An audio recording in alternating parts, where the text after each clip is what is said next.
Yeah, Purple Sunday, y'all. Let's get it. Let me get this camera straight.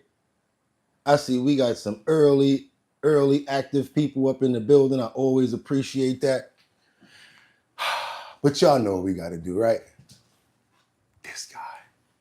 Everybody keep telling me, get a new watch, get a new watch. How could I get a new watch when I started the show with this guy? Crack screen and everything. This keeps me humble. Stop it, you guys. Not letting you go, no matter what they say. You hear me? I got confidence. I'm going to keep on holding on. Let's go. And anytime you're ready, okay? I believe in you. And how we going to do this? And anytime you're ready. Bling, bling, bling. You guys want to do it? Bling, bling, bling. Bling, bling, bling. Anytime you're ready. What? Olay. And that's right. Go ahead and open up those pores. Woo! We got to open them up because, yes, I slept good last night and I got to really get myself together because I ain't no joke. I used to let the mic smoke.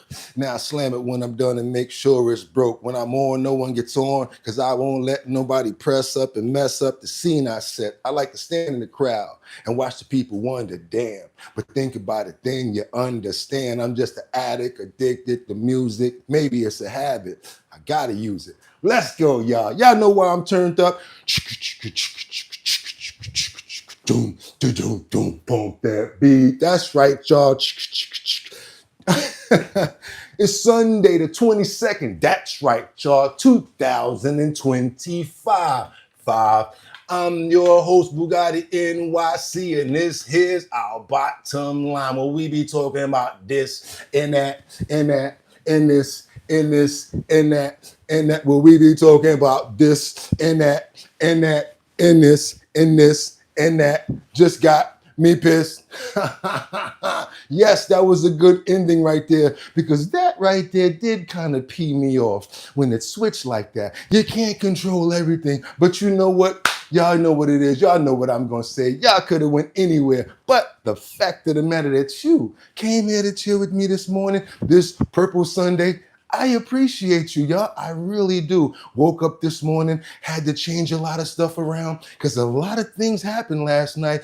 This title, woo, that was a doozy right there. Sounded like we were going to be going for that, but I guess Trump had a lot of different ideas for where we was going yesterday, huh? Surprised us all. But with that being said, you guys, I hope y'all had a fantastic evening. It's the weekend. Yes, we're just coming off a Saturday. It's Sunday. We call it Purple Sunday over here. People say, why you call it Purple Sunday? Because we started off like that and we're going to keep on calling it Purple Sunday. That's right. We always try to put on our traditional purple, violet, or whatever the case may be, just to stay in tradition. Also, it's a big color for the show. We love purple and lavender over here, and that's my signature color. That's what you guys got to know about me. It's your boy Bugatti NYC. It's Sunday morning. I want to thank each and every one of you guys for coming here and showing support for the show.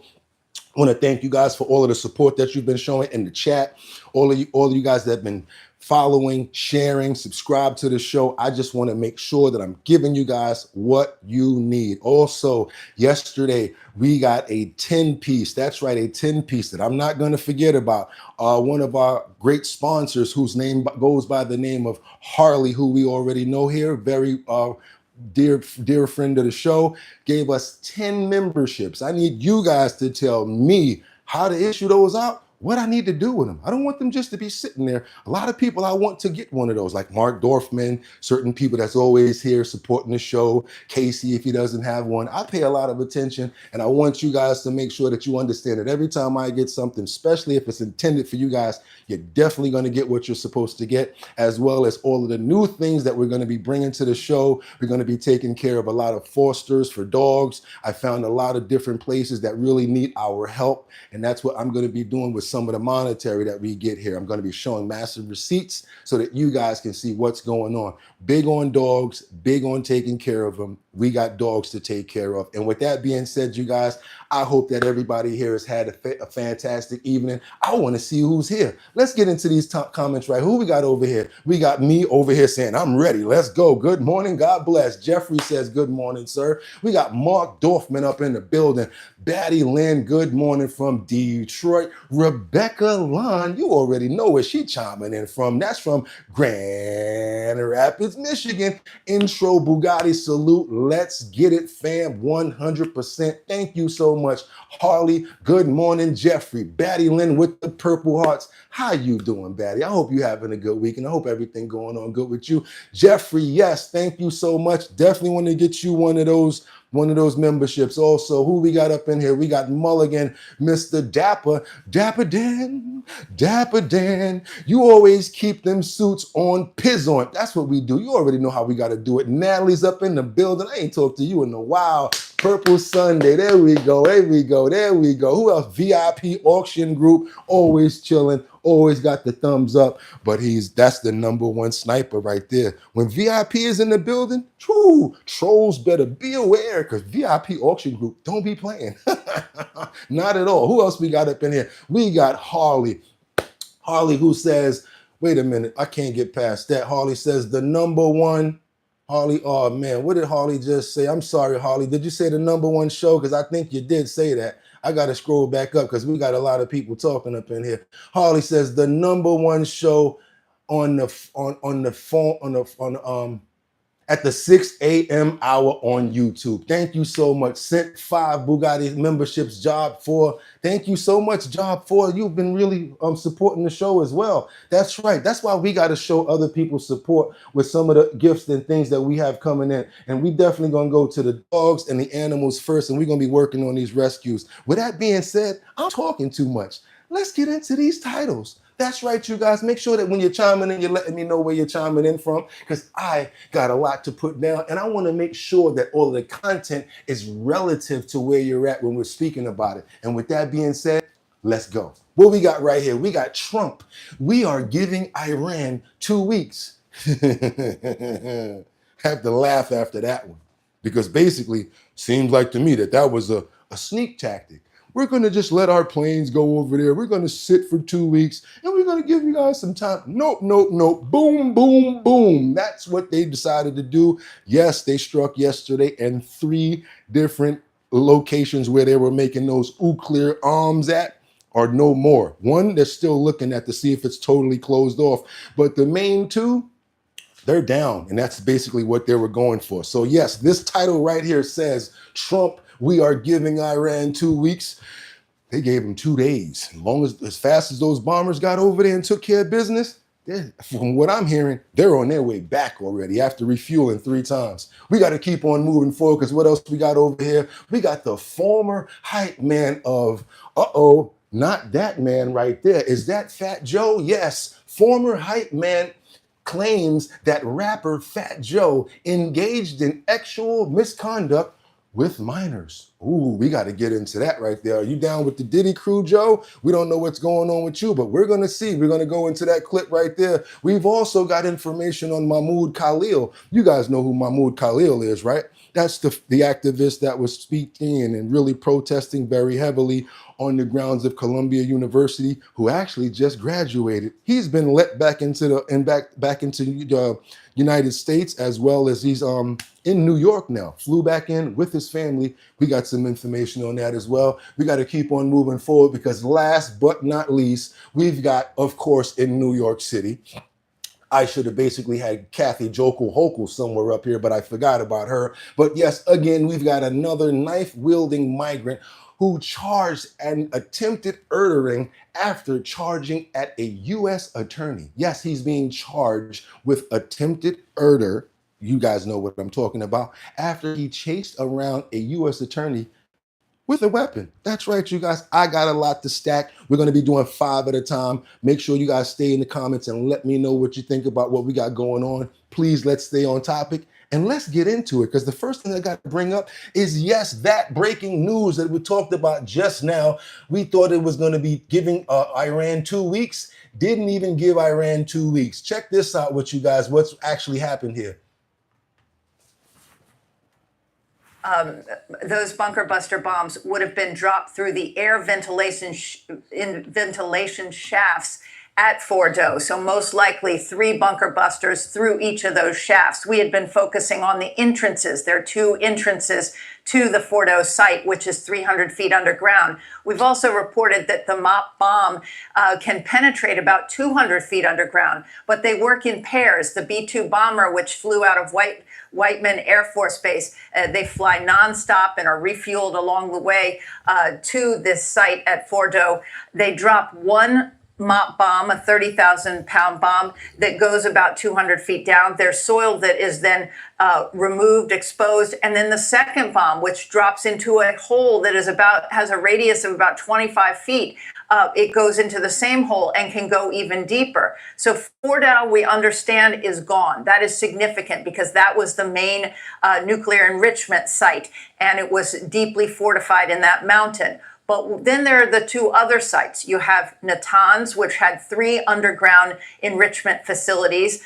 Those 3, we understand that 30 Tomahawk missiles were fired from U.S. submarines about 400 miles away from these sites, the sites at Isfahan and Natanz. Those U.S. submarines were most likely Ohio-class converted guided missile subs. Most likely the USS Georgia or Florida were involved in those strikes. What I'm being told, though, is that Isfahan is an even harder target than Fordo. We hadn't talked about it as much this week because all the focus was on the B-2s and the MOP bombs and Fordo. But Isfahan is where the uranium hexafluoride is, where the centrifuges are made. And my understanding is there is a tunnel into the mountain there, and it is much, much deeper than at Fordo. And so we will have to wait and see the bomb damage assessment at that site to see how, whether it was completely destroyed. I'm told from very, very knowledgeable sources that was most likely the hardest site. So we'll have to see. Okay, we're going to keep on moving because, we normally started off with the president, but I wanted you guys to see what they actually did, what was going on, and what the strike was about. Now let's get to the president and see what he basically had to say about initiating and going ahead and doing this. A short time ago, the U.S. military carried out massive precision strikes on the 3 key nuclear facilities in the Iranian regime, Fordo, Natanz, and Isfahan. Everybody heard those names for years as they built this horribly destructive enterprise. Our objective was the destruction of Iran's nuclear enrichment capacity and a stop to the nuclear threat posed by the world's #1 state sponsor of terror. Tonight, I can report to the world that the strikes were a spectacular military success. Iran's key nuclear enrichment facilities have been completely and totally obliterated. Iran, the bully of the Middle East, must now make peace. If they do not, future attacks will be far greater and a lot easier. For 40 years, Iran has been saying death to America, death to Israel. They have been killing our people, blowing off their arms, blowing off their legs with roadside bombs. That was their specialty. We lost over 1,000 people, and hundreds of thousands throughout the Middle East and around the world have died as a direct result of their hate. In particular, so many were killed by their general, Qasem Soleimani. I decided a long time ago that I would not let this happen. It will not continue. I want to thank and congratulate Prime Minister Bibi Netanyahu. We worked as a team like perhaps no team has ever worked before. And we've gone a long way to erasing this horrible threat to Israel. I want to thank the Israeli military for the wonderful job they've done. And most importantly, I want to congratulate the great American patriots who flew those magnificent machines tonight, and all of the United States military on an operation the likes of which the world has not seen in many, many decades. Hopefully, we will no longer need their services in this capacity. I hope that's so. I also want to congratulate the chairman of the Joint Chiefs of Staff, General Dan Raising-Cane, spectacular general, and all of the brilliant military minds involved in this attack. With all of that being said, this cannot continue. There will be either peace or there will be tragedy for Iran far greater than we have witnessed over the last 8 days.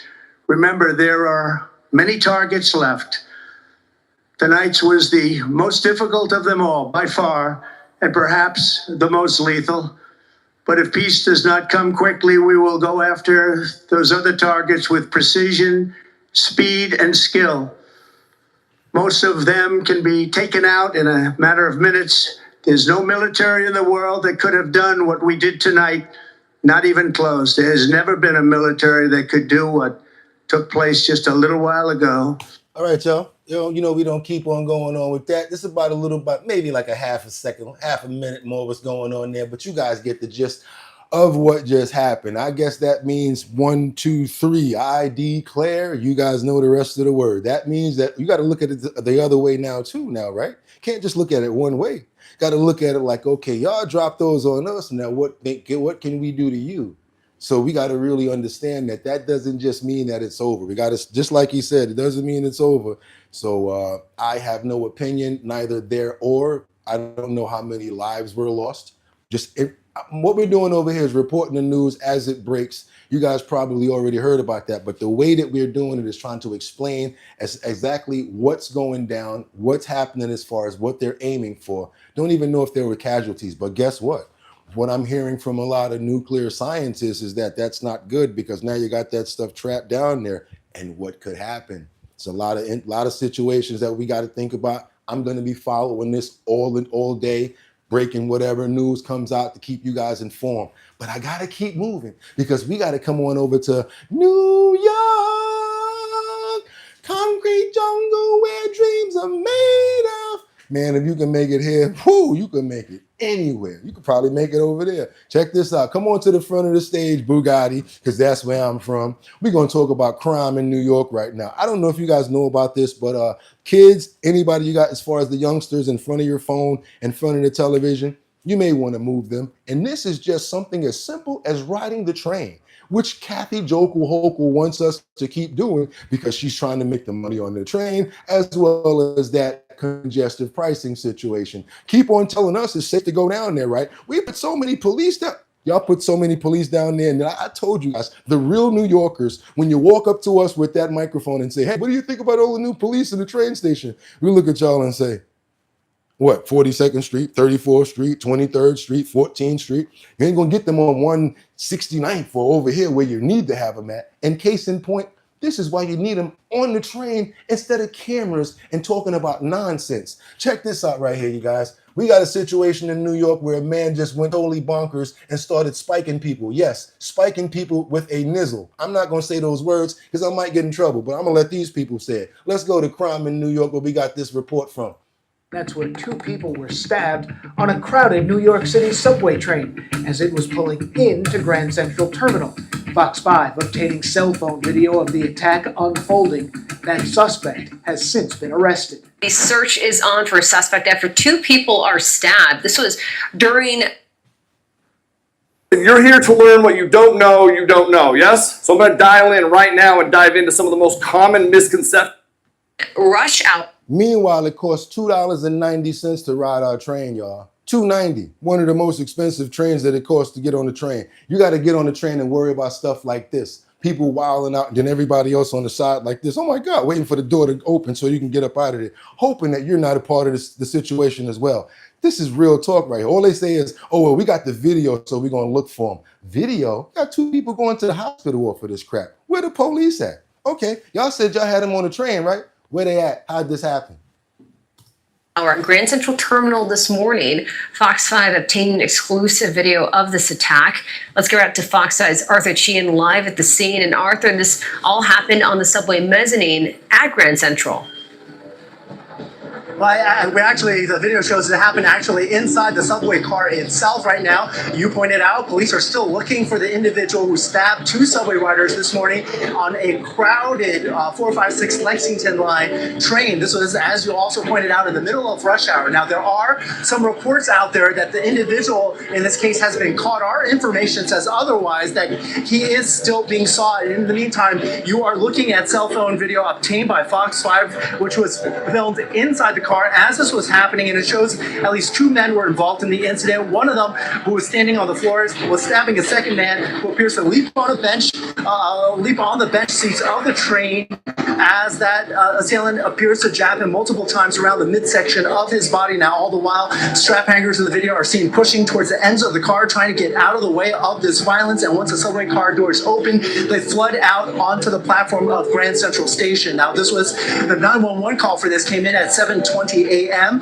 This was on the southbound number 5 train that pulled into the station. Police sources are telling us they believe this began as a verbal dispute before escalating into violence. Now, at this point, let's show you the other video. A 28-year-old male has been stabbed in the abdomen. A 32-year-old male has been stabbed in the abdomen and buttocks. We believe that this individual that's seen on the stretcher. I'll tell you one thing, it was enough police there when they got off. What happened? That was Times Square. Where the police at? I want to see what you guys got to say about this. Wait, okay, no, not thinking about Putin. This is happened too much. Yes, more wrong again. What else you got? Stay strapped, people. Where the cops at? They in the coffee break. America is the GOAT. There is a door in the form. Okay, what else y'all got? Are people not tired of this?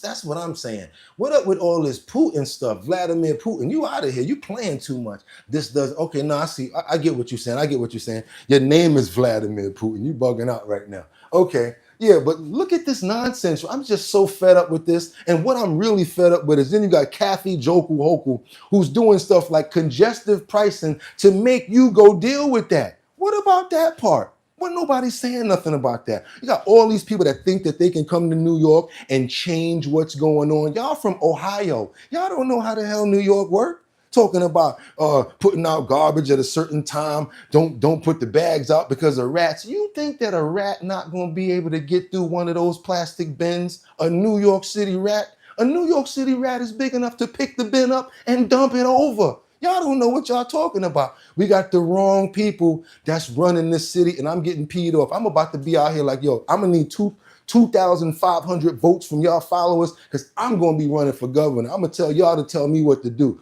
Y'all going to tell me what to do. I'm going to be the governor. That's how it's going to go because I'm getting tired of this crap right here. It makes no sense.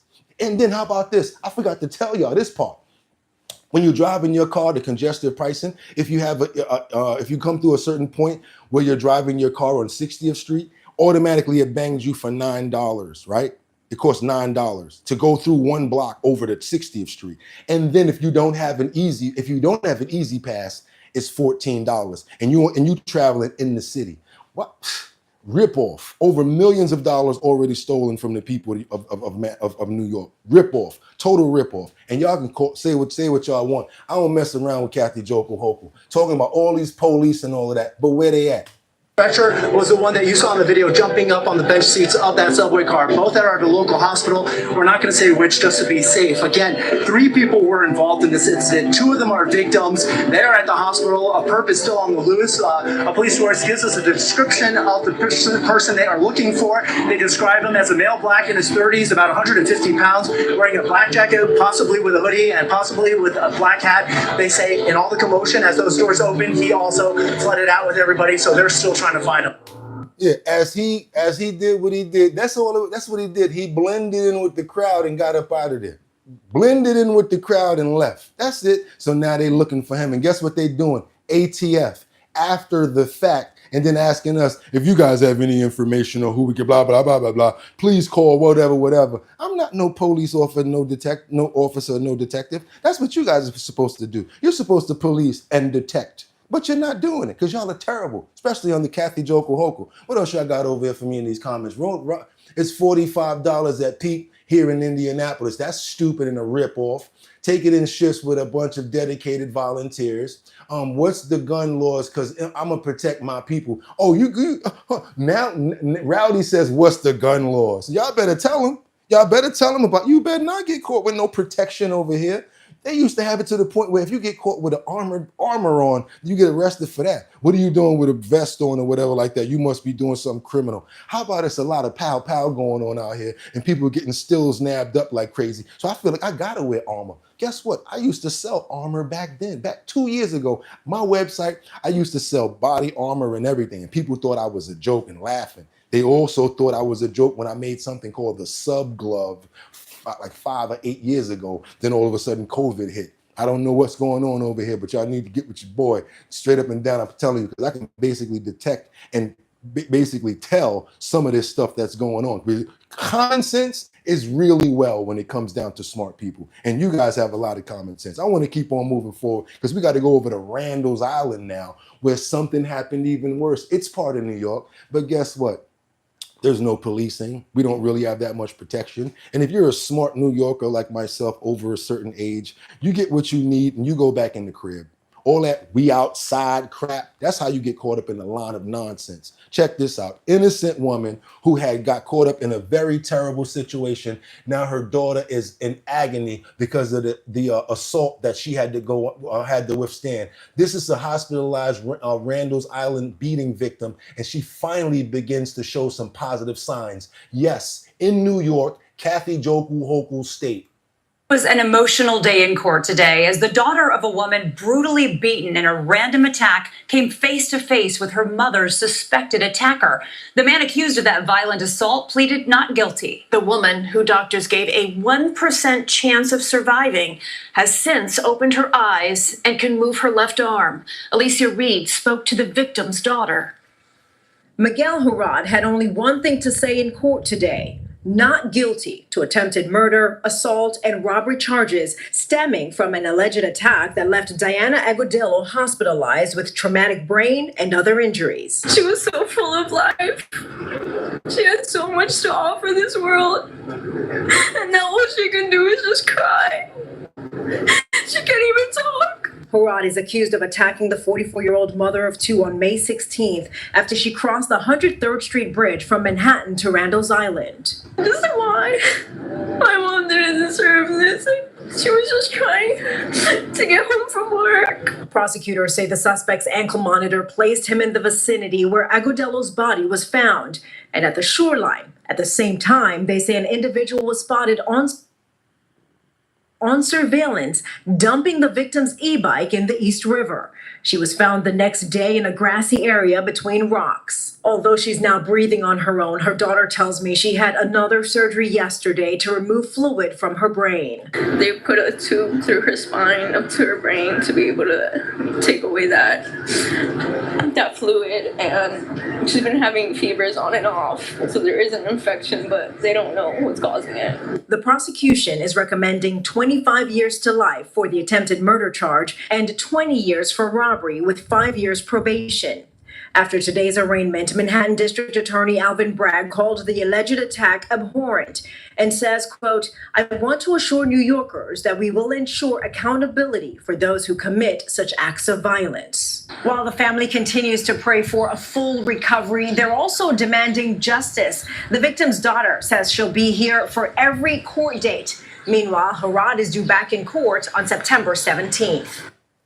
Randall's Island area, probably where it was a certain time of night. And again, if it's an area like that, Holly, even if it's somewhere that they have to, police a little bit, I'm just telling you guys, we don't see that much policing going on as far as patrol. So like I told you guys a couple of weeks ago, when things happen in our city, it's a lot after the fact. And sadly, people like this are the victims of terrible things like that. No fear mongering going on over here, trying to let you guys know what's actually happening in the city. Yes, there's a lot of good things going on as well. But when it comes down to stuff like that, we have to shine a light on it because look who the victims are. We have to let people know what to look out for. Like I said, I'm a New Yorker. We get what we got to get, and we get in the house at a certain time. But we also want to send a prayer for the family as well as the mother who is going through this traumatic time right now. And we want to ask that she gets a 100% healing and recovery. We ask this in Jesus' name. Thank you. Appreciate you. Again, not a preacher, just a human being with a heart. Stuff like that really bothers me. And I can't even believe that something like that could happen. I feel terrible for that family as well as the daughter. Daughter loved her mother. That's a terrible situation like what just happened, you guys. What you guys got for me on this? Come on, we need more likes. What else you got? Not smoking guys. Not smoking guys is damage. Okay, amen, amen. Thank you guys. Bless the family and God bless. Thank you guys so much. Can't have a copper on every train, can you? You can't, and you're right about that. But some coverage is what I'm talking about, SJ. I've showed live videos where there's actually no coverage. You know, remember the song when Raekwon screamed out, "Mad police in Manhattan." That's because they know that it's a lot of police and that know you got to walk a certain way. If you're a criminal, you know if there's going to be a lot of patrol, you got to be careful about what you got going on. The movie Juice, before they did the robbery with the store, they stood on the side and the police car rode by. At least the criminals know the police are out there is what I'm saying. They're not out there anymore is what I'm trying to tell you. Only time you see a patrol car is when they're driving to and fro and trying to get through traffic. Not playing with you. An entire hour you won't see them in the neighborhood. Not their fault. You know why? Because the police stations only have 4 to 5 cars per patrol area because there's less police now. Bottom line. And again, I could be this, but I'm still not stupid. We need protection on the street, no matter what my color is, to the other people in the comments like, yo, why your boy talking about police? Because everybody want to talk crap about them until they need them. That's why I'm saying that. We're going to keep on moving forward because Trump's, we're going to go to Tampa Bay right now. A familiar situation that I know about that has to do with an ion battery. You guys got to be really careful with those ion batteries. I'm making sure that we get a lot of different coverage about a lot of different topics. This ion battery situation is that lithium battery that you guys got charging on that scooter or that bike that's in the garage. Check this out, you guys. Why you got to be careful, because once it gets full of power, it starts to get hot. And the next thing you know, you get situations like this. So check this out. I want you guys to check this out and stay away from these ion batteries. And if you do use them, try to make sure that you're charging something outside versus in your house or your garage. Good evening, I'm Keith Kate. I'm Jennifer Lee. Thank you for joining us. Firefighters say a lithium-ion battery caused an explosion and fire, which caused significant damage to a Hernando County home. News Channel 8's Jenna Bass joins us now live from outside the home on Venetia Drive in Spring Hill. What a story, Jenna. Yeah, it absolutely is. Hi, Keith and Jen. So lithium-ion batteries are common in everything from EVs to e-bikes. I mean, even we use them in our cameras. Now, we're told that a lithium-ion battery charging in this garage that you see right now exploded and started this devastating fire. The strong smell of smoke still remains here at the home on Venetia Drive in Spring Hill. What's left of the garage totally charred from a fire started by a lithium-ion battery left on the charger. Absolutely, it was sitting on his workbench, which is wooden. Probably had some oil and different WD-40 and things on it. And I think it just went up. He smelled it, and by the time he opened that door, he said it was a wall of black and heat. Thankfully, neither homeowner Steve, Cindy, or their pet 3-legged squirrel Flash were injured in the fire. There were fire trucks all up and down the road, and there was smoke pouring out of that house and water running down the sides from all sides, everywhere I could see. I guess I missed the fire part, but I saw the smoke, and it's ruined. Cindy says they're having difficulty being displaced with Flash. And he has free reign, but now that last night in a hotel room, neither of us slept at all. None. He was a nervous wreck. He just kept running from one of us to the other. Hernando County Fire Chief Paul Hasmeyer says they were aggressive in their approach to putting out the fire here. This is the second time in 2 weeks HCFR has responded to fires caused by lithium-ion batteries. And somebody in the comments basically said they're very efficient and effective, but yes, they're also dangerous. Have you guys ever saw like the cell phones that explode in people's pockets and stuff like that due to faulty batteries? Somebody else in the comments said probably made in China. Yeah, seriously, it's crazy out there, you guys. Want to keep on moving forward because we got these new details that emerge in this largest jewelry heist in U.S. history. That's right, you guys. This Brinks truck robbery was over $128 million. And they finally caught the people that did it. Check this out. Took them a little while to do it, but they finally found the people that did it. Imagine that, $128 million. Ooh, Brinks. Woo, that was a big one right there. Check this out, y'all. Largest jewelry theft in U.S. history. 3 years ago, thieves tracked a Brinks truck to a rest stop where they stole 24 bags of jewelry worth $150 million. Now, as Jim Murray reports, 7 suspects have been charged in the heist. Mystery solved. We're now learning astonishing details behind the $150 million jewelry heist from 3 years ago. 7 men have now been charged with stalking the armored vehicle to this truck stop north of Los Angeles and stealing the jewels in an elaborate scheme that involved using several vehicles to tail the armored Brinks truck. One suspect was identified as 36-year-old Ricardo Barbosa.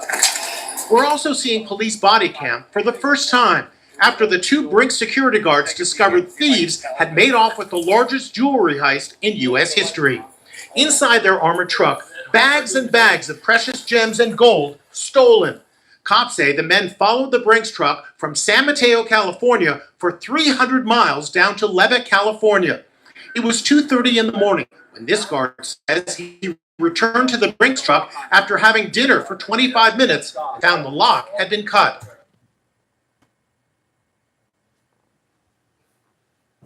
Y'all know that dog with the big ear? I would look at him. I would see what's up with him right there. He came from lunch, and the next thing you know, the lock, a simple lock was broke. Okay, let's keep on going. I would be like, here, come here for a minute. You're going first. I'm taking him first. I came out and I was like, well, my lock's missing. The other guard tells cops he'd been asleep inside the truck during the break-in. Cops say some of the men under arrest acted as lookouts, which could explain why some of the bags of jewels were left behind.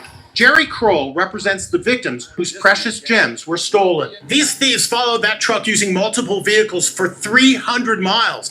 We ain't gonna get around saying something about that hair that Jerry got going on over there. Your boy got the bouffant. It looked like a spring of water just bust out of the top of his head. Look at Jerry's hair, y'all.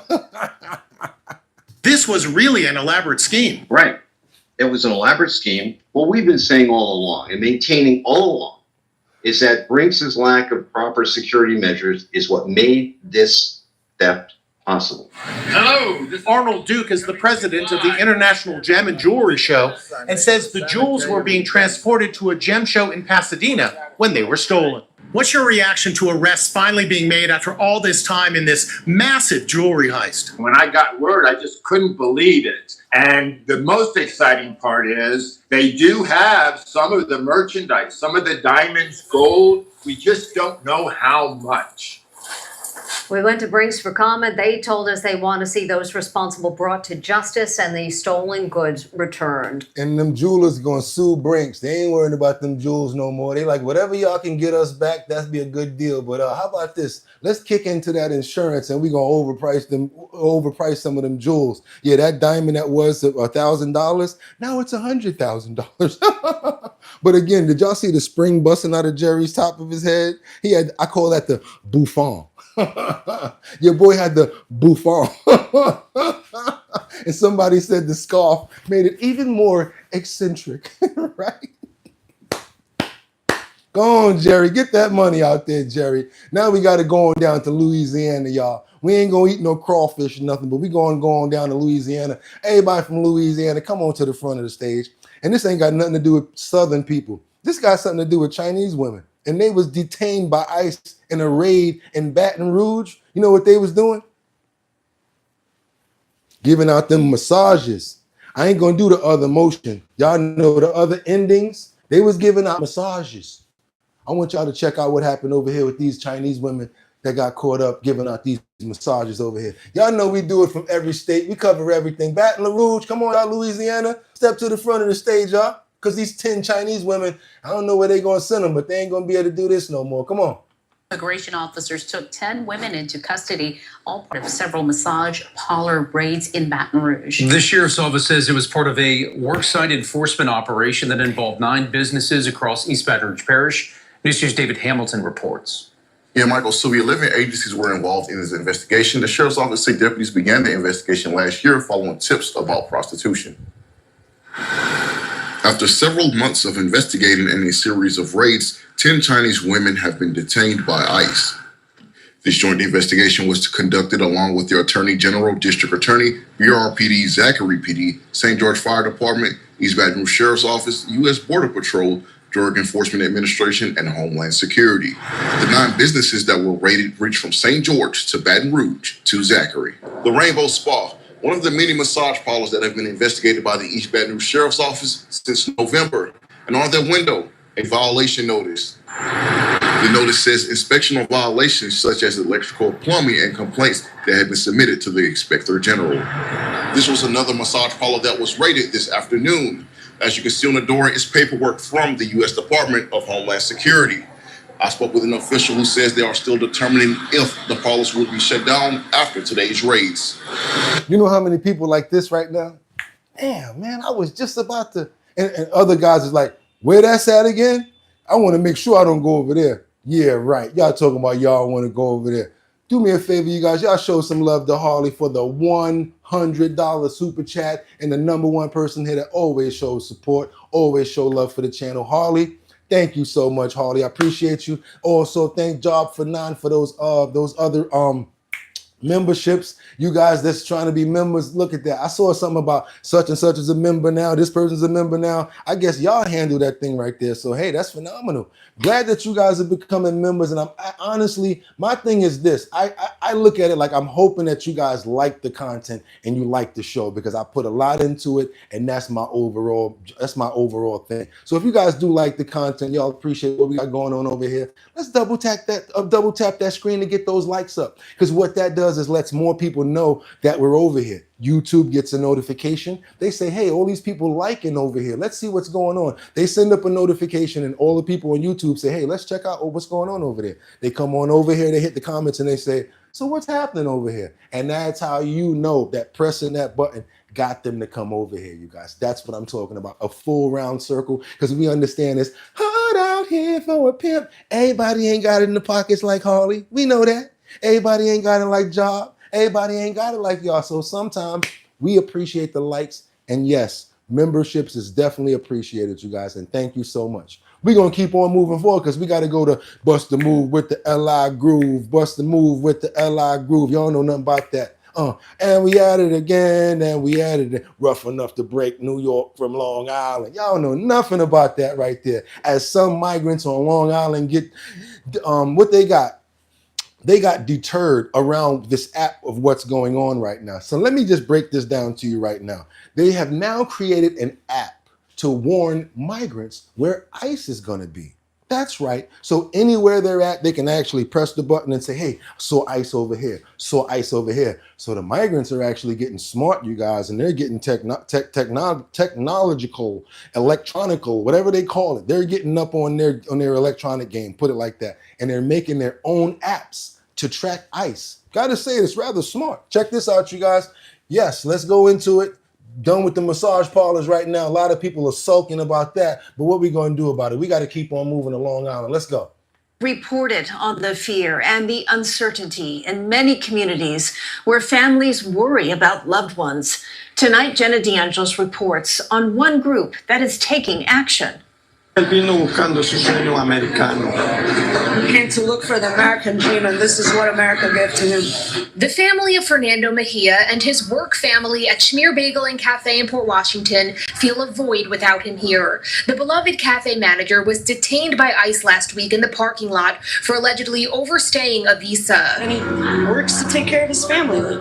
He has no criminal record. There's no reason for it. Frustration also felt in Brentwood after mother Nuvia Ventura was detained, leaving her siblings to care for her 5 disabled children. And they asked, where is mom? Where is mom? I want my mom to come back. Ventura's attorney says she was taken into custody after appearing for a routine ICE check-in. For them, all immigrants are criminals. While not commenting on these specific cases, ICE states on its website, ICE places a high priority on combating illegal immigration, including targeting undocumented aliens with criminal records who pose a threat to public safety. We want criminals off of our streets, but what we're seeing now is not criminals being taken off our streets. We're seeing innocent families. Ahmad Perez is founder of grassroots organization organization ICE slipped forward, which created an ICE tracker app to keep the community informed of ICE sightings in Suffolk County. That will send a push notification as soon as we verify an ICE sighting in the community. It includes where and when an apparent sighting took place, along with a photo.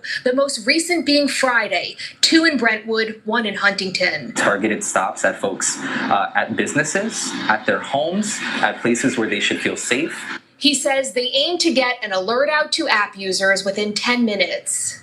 For folks who are going shopping, getting groceries, going to Target, that's enough time for them to consider going back home and protecting themselves and their family. Jenna DeAngelis, CBS News. All right, so I'm going to go a little bit further with that. So now anybody from ICE, download the app, find out where they're tracking y'all, tracking them. So now you're doing ops on the ops. So now when they say 10 minutes, they was over here. Boom! Now go get them at another place. Go on with your bad self, Bugatti. I ain't trying to hate on nobody, but hey, if you can't beat them, join them. Go ahead and download the app. Watch them. Watching you. I've been watching you, watching me so long. Tell me something, why is it up so cold in your house? Remember that one? So you'll be watching them, watching you. It's not my fault that I'm smart and I think about stuff like that. Just comes to mind. I told you I got the whole world in my head, so how am I not going to think big old head like this? I got to come up with ideas, right? What else y'all got for me over here in these comments? What y'all got? What we got? What we got? Facts, exactly. Hi, poop. Ice, ice, baby. Doom, doom, doom, doom, doom, doom. Doom, doom, doom. Doom, doom, doom, doom, doom, doom. What if they was to pull up playing that song? That tell me that wouldn't be crazy. What if they literally pulled up like doom, doom, doom, doom, doom, doom. Doom, doom, doom. Doom, doom, doom, doom, doom, doom. Bust it. Ice, ice, baby. Oh, that'd be crazy. But let me show you what's really crazy. This knife-wielding migrant who's charged with attempted murder for doing the same thing that you guys just seen what this guy did on the train. But no, he did it to a U.S. attorney. Started chasing him around the streets with the weapon. And the sad part about it is that we are in New York, a sanctuary city, so it doesn't really get that much promotion, and there's nothing that you can do about it. So that means that sadly, someone can chase you around with a weapon, and as long as they don't touch you, they'll actually get a charge of menacing, and they'll just get right out. And that means that they probably just weren't able to actually make contact. Pretty crazy over here. I want you guys to see this right here. The clip is pretty long. I'm going to cut half of it so you guys can see the final of what happens in this. This story, unbelievable. An illegal immigrant charged with attempted murder after police say he chased down the U.S. attorney for the Northern District of New York and threatened to kill him with a knife. The suspect, you see him here, Saul Morales Garcia, is a Salvadoran migrant that was previously deported, came back in, but he's now being held without bail. U.S. Attorney John Sarcone joins me now to tell the story. John, this is incredible. What happened? Okay, I'm walking, minding my own business. I was going to go up to the state capitol, which is a couple blocks away from my office, federal courthouse. Mm-hmm. And I noticed this guy who looked crazy and was near the Hilton Hotel entrance. I could have easily just kept walking, but I sensed that there was danger here, and I have an obligation. I'm the chief law enforcement officer for the federal government in the area. So I crossed the street and I walked down and I kept my eye on him, and he definitely appeared to be up to something crazy. Instead of keep going, I went across the street and I stood in front of the Hilton, and I kept my eye on him, didn't look at him directly. Next thing you know, he starts screaming at me in a language I didn't understand. I didn't acknowledge him. I kept looking straight ahead. Then out of the corner of my eye, he starts coming towards me. I turn, I look at him. I still don't say anything. And then he pulls a knife out. He goes like this. And he's screaming at me, and then he charges at me. Wow. So did you run? How did this end? Okay. Obviously, you're here and safe. All right. So I ran towards the lobby, never took my eye off him. And before I got to the lobby, he stopped. He was about 10 feet away from me with the knife and still screaming in a language I did not understand. Keep him in the area. Yeah. And I yelled out, and he turned around, he yelled back, and then he came back at me, and he goes like this with the knife. and he's going to slit my throat. And then he charged at me again, second time. So I said, you get him held, but any other citizen in New York, a tourist, a mother with a child, probably would have been injured or even killed. But certainly, even with the arrest, this guy would have been let out. In just the last 15 seconds I got, have you talked to Governor Hochul? actually, she called me 8:45 p.m. last night. She was very sympathetic and concerned, and I said to her, I said, look, the sanctuary cities aren't working. Is she going to do anything about it? I hope she does. All right. John Sarcone, thank you. They're not going to do absolutely nothing about it the same way. Check this out. Guess who's back, y'all? Guess who's back? Yes, Mahmoud Khalil. He's back because Khalil speaks after being released from ICE custody. This is the Columbia University protester that was arrested and sent to, I think, Tennessee, something like that. Next thing you know, they let him go. He's back in New York now with his family. So yes, Mahmoud Khalil, from the protester from Columbia University, which is the school, has now been released. It's prevailed, but it's long, very long overdue, and this shouldn't have taken 3 months. I leave some incredible men behind me, over 1,000 people behind me, in a place where they shouldn't have been, in that place, in the first place. I hope the next time that I will be in Gina is to actually visit this museum that's a testimony on America's racist policies against immigrants. The hundreds of men who I left behind me shouldn't be there in the first place. The Trump administration are doing their best to dehumanize everyone here. Whether you are a US citizen, an immigrant, or just a person on this land, doesn't mean that you are less of a human. Thank you so much. So his family is very excited. Yes, so he's basically been released. He's back with his family now. That's his, again, anytime we can get information directly from the horse's mouth instead of reporting second party, we like to do it that way. I want to know what you guys have to say. He's on bail with strict restrictions. Okay, says Rebecca. Young Wolf says, LOL, this kid. Next time you go back to your country, says Mad Hatter. Ace Revolt says hi. We got Lou that says, what's up? What's up, Ace and Lou? We got Tigress with the glove that says, I thought Rubio said his visa was revoked. I guess not, Tigress. Young Wolf says, it's truly astonishing. Craziness going on all around. I know what you were talking about. They're talking about the prior clip, you guys. Do me a favor. Y'all appreciate the content. Double tap that screen because we got to keep on moving forward because guess what just happened? They shut down the Roosevelt Hotel. Anybody know what the Roosevelt Hotel is? The Roosevelt Hotel is basically the hotel where all of the buses were pulling up to and all of the illegal migrants were basically staying there. As of yesterday, it's been officially closed. Out of thousands of families that were staying there, actually 1,000 rooms were being occupied.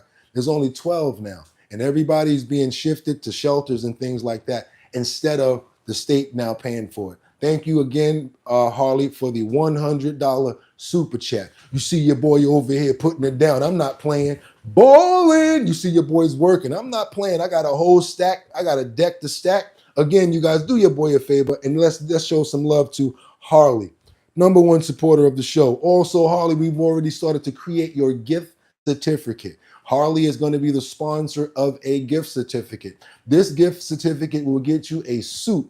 You're going to have to use it at Burlington or one of these different places because that's something that Harley came up with. We're going to be giving away anybody that wants to get a suit for a job, whether it's going to church or something like that. I want you guys to really show us what you're going to do with the money, and then that's something that we actually be able to look out with you guys for. Somewhere around $150 to $200. This way you can get something decent, maybe even $200. I'll put some money up myself. So that's what we're going to try to do because there's a lot of people out here that's suffering that need a little bit of help, and Harley really helps the show a lot. I have no problem with paying that forward as well. So that monetary right there, we could use that for a gift certificate for someone that wants a suit, trying to get a job, or anything like that. That makes sense, you guys. That's what we want to do over here to help each other out. It's not just about me. This is our bottom line. And with that being said, we want to keep on moving forward because I want you guys to see what's going on with the Roosevelt. Do your boy a favor and double tap that screen if you appreciate the content that we're giving you right now. And it gets more people over here to see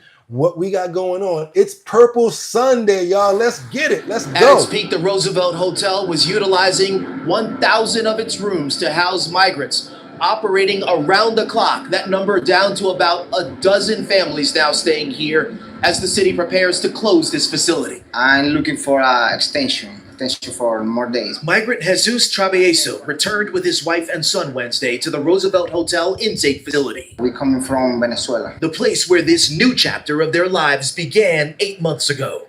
This grand old hotel looking much different now than it did when he first arrived, and nothing like the scenes that unfolded here when the city opened the facility in May 2023. When we came here the first time, there was a lot of people asking for help, but now we can see is empty. That's because the city's architects of the migrant housing and support system are planning to permanently shut down this intake and housing facility sometime in the next week. The approximately 30 migrants currently staying here, along with future arriving migrants, will all be transferred to the city's existing network of homeless shelters. They say the number of newly arriving migrants is down to about 100 per week. What if we had 1,000 homeless veterans being able to stay there for 2 years straight? 1,000 U.S. veterans that were on the street. What if that would have been the case? That's what I'm trying to get at, you guys. Can't take care of us first, right? Just can't do that. Woo! I'm glad they're shutting this down. A lot of miscreants, crazy stuff was going on in the front of the Roosevelt. I've walked by before in the past and had the father of somebody say, hey, my wife's right there. Want to take her to the room? Yes, I don't make up stories. That's not far from my past job. Walked by, a dude is there with the stroller. I'm like, what's going on? Wife all looking like she got her little makeup and all of that. And he like this. Like, hell no, I'm going to work. You stupid? I ain't doing that. You crazy? Let's go. But yeah, Roosevelt Hotel. What if there were 1,000 homeless veterans that were staying in there? That would be nice, wouldn't it be? But no, they outside sleeping on a sidewalk while they stepping over them and moving into the Roosevelt. I have no remorse for this. I am happy this is going down. Don't care what you got to say about it in the comments neither, because I live here and I experience it. This was always meant to be temporary as an emergency fix to the sometimes 4,000 people that were coming in each week. Behind me here is where everybody will register. The nuts and bolts of this sprawling operation, long kept under wraps, but now on full display. The once decadent grill room converted into a cafeteria serving migrants from around the world. Down the hall, a large room turned into a medical intake hall, where migrants received vaccines and mental health screenings. We administered hundreds of thousands of vaccines. Dr. Ted Long says just as importantly, the city will continue outreach efforts to help migrants get on their feet. Somebody in the comments said, damn, and he's still looking for an extension. You've been there 8 months. Somebody in the comments is like, for real, you want another extension? It's only 12 people here. Can't you look at that as inspiration to get your ass on up out of here? Got the baby on the backpack and all that, trying to blend in with the family. How about this? That's what your wife's supposed to do. You take your behind to work so y'all can maintain what y'all got to do. Since y'all over here already doing what you got to do, go and jump on the bike and go get some Uber Eats or do some door dashing. You ain't got to be there with your wife. It's daytime. Daytime man's supposed to be busting a brick or doing something slick to make some paper. Stop playing with me and keep on moving, y'all. Let's go. Even as many families recede into the shadows as ICE ramps up immigration enforcement operations across the city. People are scared now, but people still want to work. Over 90% of all of the eligible adults that have seen one of our case management teams have applied for or received work authorization. And they're taking work away from who? American citizens that need those jobs too, because it's already overpopulated. We have the highest economy in the country. New York is the most expensive place to stay.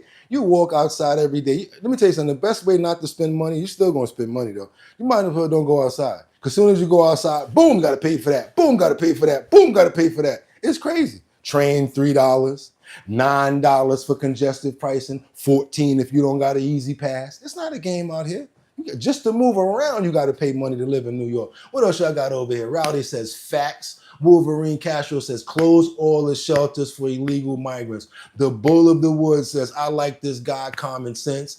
John said Britain, there's illegal migrants flying lessons and driving lessons. What are you talking about, John?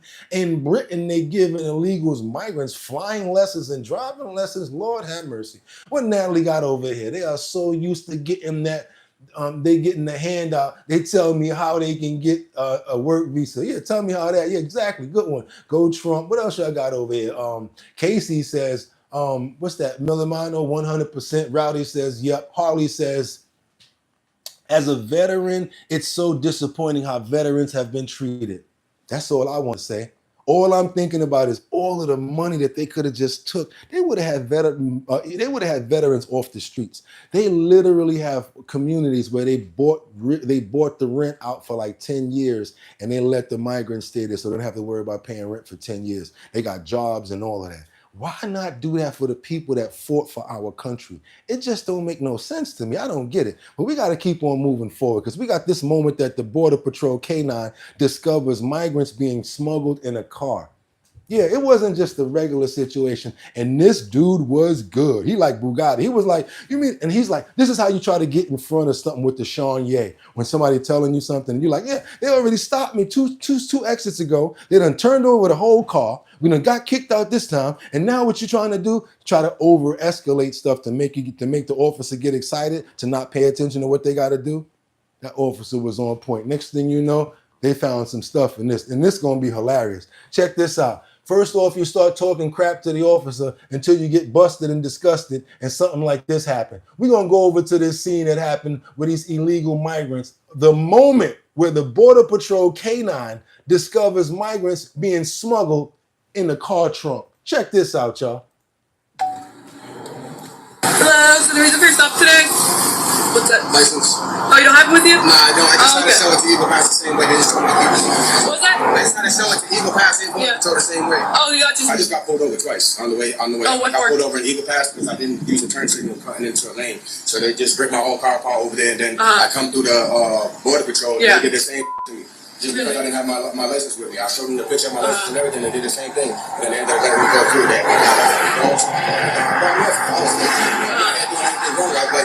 Come through the last 2 days. You guys searched my car. Last 2 times I came through it, I want to stay with the car. You give me consent to search the vehicle?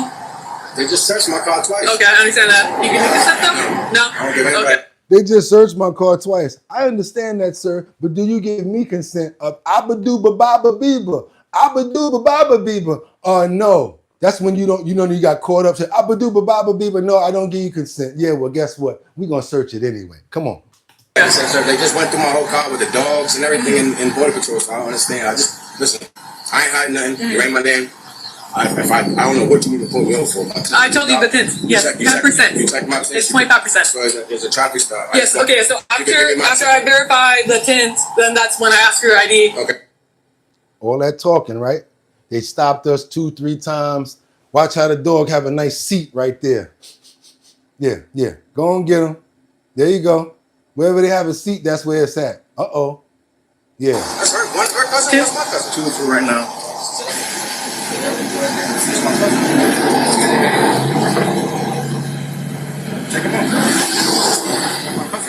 So now he looking at them like, we didn't have no more seats in the car. So they had to get in the trunk. Come on, they can get out. No. How about you? Come here for a minute. Watch your head. And now everybody get their own issue of a nice one-size-fits-all silver bracelet. Let's go. That's my cousin. Why didn't you tell me he was in the vehicle? Man, he ain't got warrants, man. But who drives with them in the trunk? Who drives with them in the trunk like that?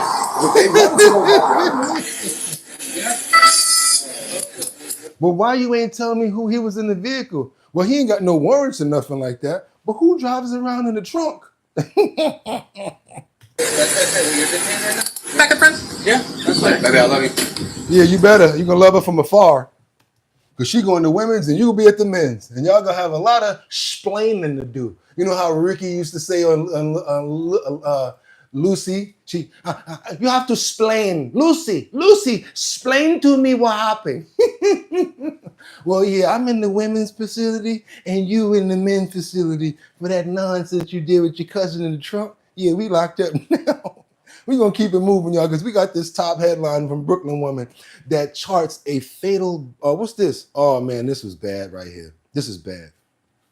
Go on, come on, Brooklyn. Come on, Brooklyn. Come on, Brooklyn.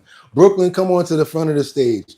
We got this situation with this bad hit and run. Yes, we got a hit and run where this woman was charged in a fatal bad hit and run. And yes, she's going to be looking at a lot of time because she hit this lady and she drugged her.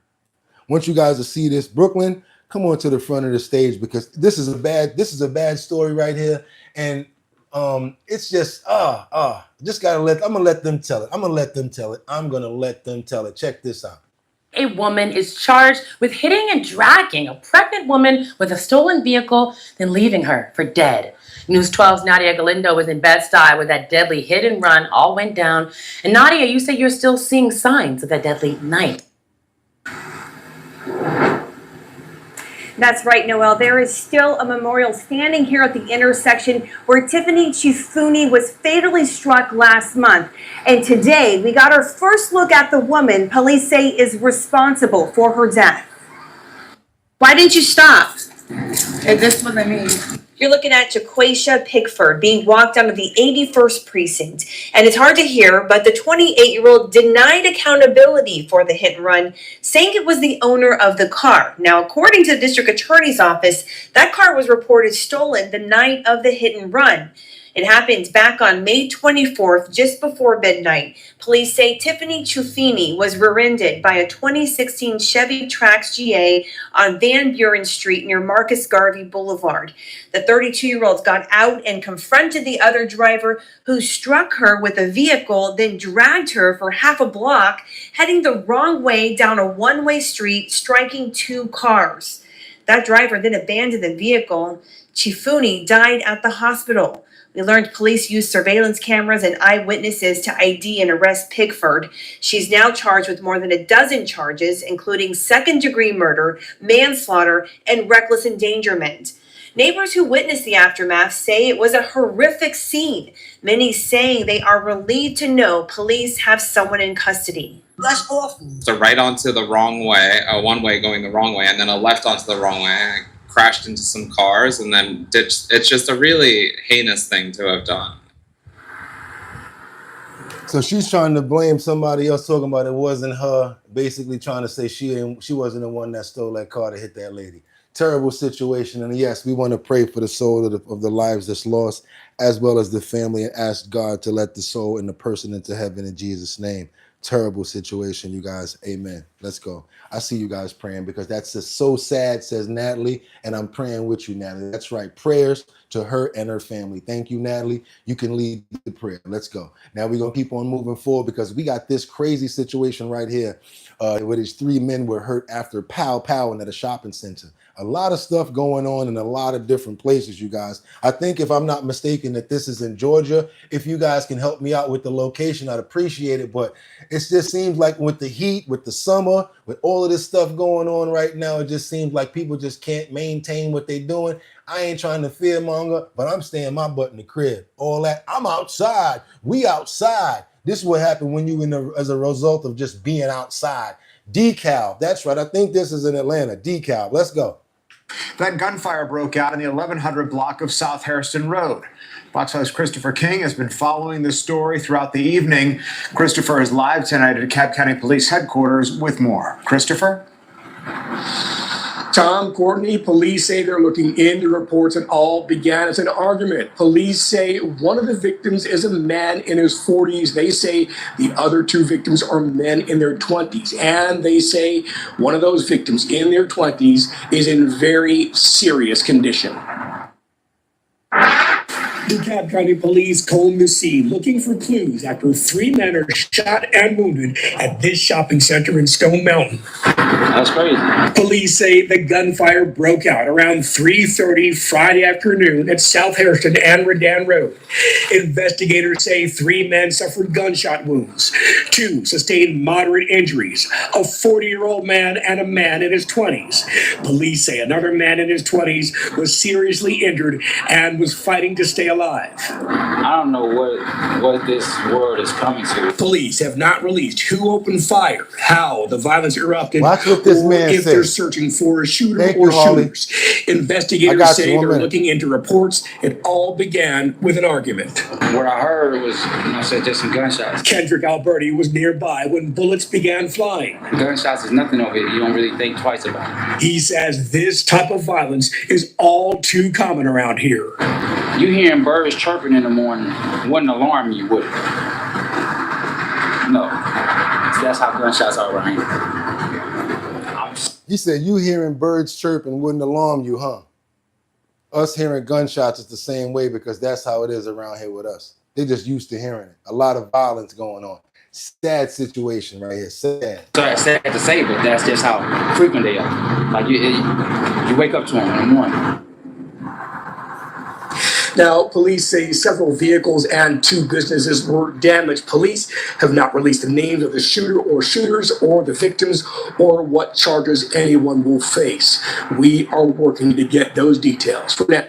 Yes, that's why we keep on doing follow-ups. We do the follow-ups too as much as we can, but there's a lot going on, you guys, and we just keep on pulling, finding information from everywhere. No, we're not trying to put people in fear, but if this is the news, this is the news. That's what's going on in different places as far as peaking in top news and top stories. We got to deliver it. It's your boy Bugatti NYC, and like I always tell you guys, y'all could have went anywhere. So double tap that screen right now. Let that 3 dots come down. Hit that like button to let everybody know what we got going on over here. Also, chat, we want to give another thank you and so much appreciation and support to Harley again for always coming through and supporting the show with another $100 super chat. Thank you so much, Harley. Like we say, we pay it forward, and we're going to be working out how we're going to be doing that. Let's keep on moving, you guys. I'm just loving it. We got to keep on moving forward, you guys. What we got right here is we got this apartment security guards are trying to block an interview that residents are really trying to get done.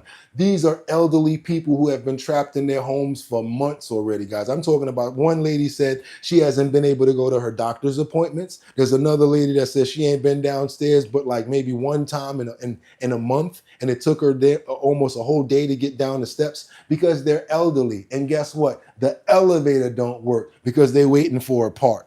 I have a building management service, and I know for a fact ain't nowhere in the world you're going to be waiting for no part, no 2-3 months. How about get another company or find somebody else to do it? That's BS right there. Check this out, because these people deserve to be able to go outside. They deserve to be able to go to their doctor's appointments. And if something like this is going on, this is pretty crazy.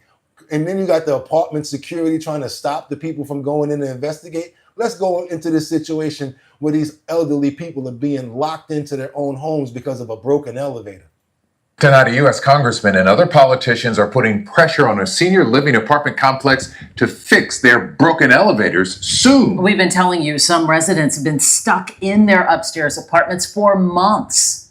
Matt Doherty returned to Jubilee Apartments in Missouri City today, where there was another tense showdown. Explain what happened here, Matt.